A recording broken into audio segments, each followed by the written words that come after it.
Los 350.000 agremiados a la recién creada CTM tienen cuando menos 2 décadas de fogueo en la lucha sindical.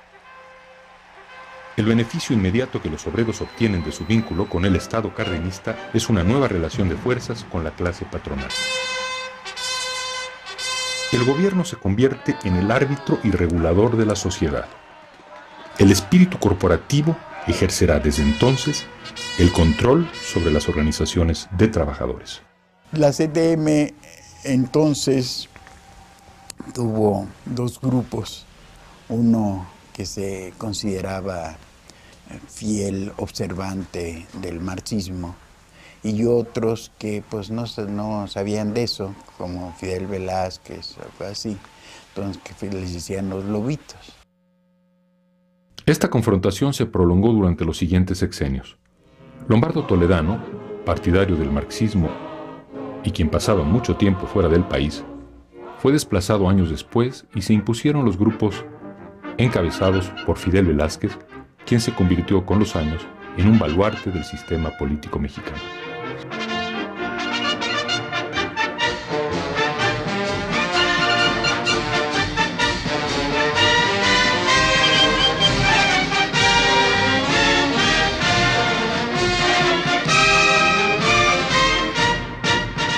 Cárdenas toma medidas para evitar que el poder de la CTM sea desmedido, como lo fue el de la CROM en la época de Morones. Deja con vida otras organizaciones sindicales para que sirvan de contrapeso a la CTM. La CROM fue una gran organización del año 18 al 29, pero se desprestigió mucho con la actitud de Morones, que entonces era secretario de Industria y Comercio y tenía una casa en Tlalpan que hasta Plaza de Toros había, ¿no? Y pues la CTM ha logrado perdurar porque ha tomado muy en cuenta esa experiencia para no hacer lo mismo. Como otra medida de control, Cárdenas impide la incorporación de los burócratas y campesinos a la CTM. Y tiempo después, crea la Confederación Nacional Campesina.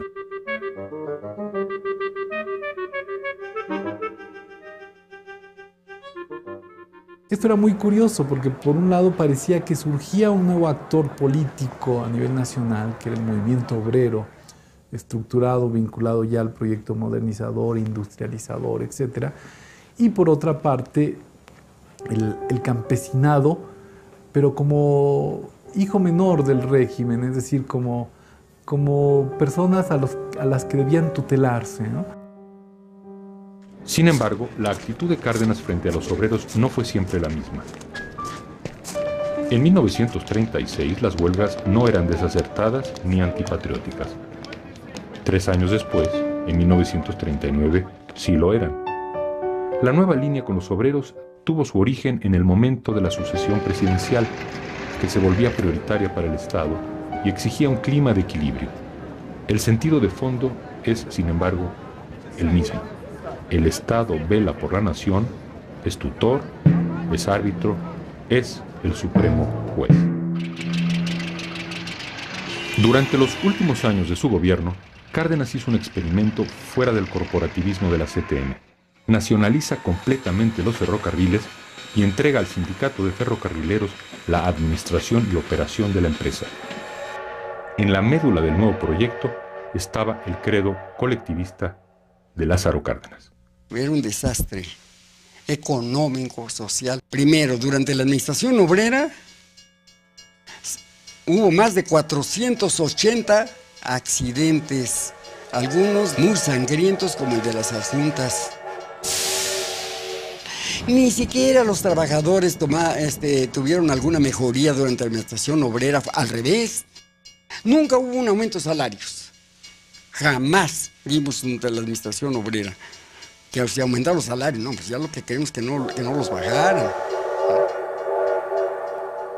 Ante el fracaso de su efímero experimento con los ferrocarrileros, Cárdenas concluye que el Estado debe tener el control desde la cima. Durante este periodo, Cárdenas también reorganiza el partido oficial y cambia su nombre por el de Partido de la Revolución Mexicana. Lo que había sido un cónclave de generales se transforma en un partido para las masas. Los trabajadores, campesinos, burócratas y militares están afiliados no de manera individual, sino a través de sus respectivas organizaciones al partido. Con el PRM, 30 años después del comienzo de la revolución, un nuevo padre político impone el poder como una ordenada y bien cimentada estructura. Las raíces de este nuevo Estado estaban, hasta cierto punto, en el pasado colonial y aún prehispánico de México. Desde tiempos de Cárdenas, a través de las organizaciones gremiales y campesinas, el gobierno regirá la vida política del país. Durante el gobierno de Cárdenas, Tomás Garrido Canaval, el fanático antirreligioso gobernador de Tabasco, y su grupo de camisas rojas han sido descartados. Con esta medida, la persecución religiosa no desaparece, pero disminuye ostensiblemente. Por desgracia, se organizan bandas de católicos que combaten ferozmente a los maestros rurales, como el patético caso de los profesores desorejados. Al mismo tiempo, sectores de la derecha publican panfletos acusando al gobierno de comunista. Hacia el final del sexenio, en septiembre de 1939, Manuel Gómez Morín funda el Partido Acción Nacional en oposición al cardenismo. Su proyecto original retoma las raíces democráticas y maderistas de la revolución y propone una organización social y económica libre del corporativismo estatal.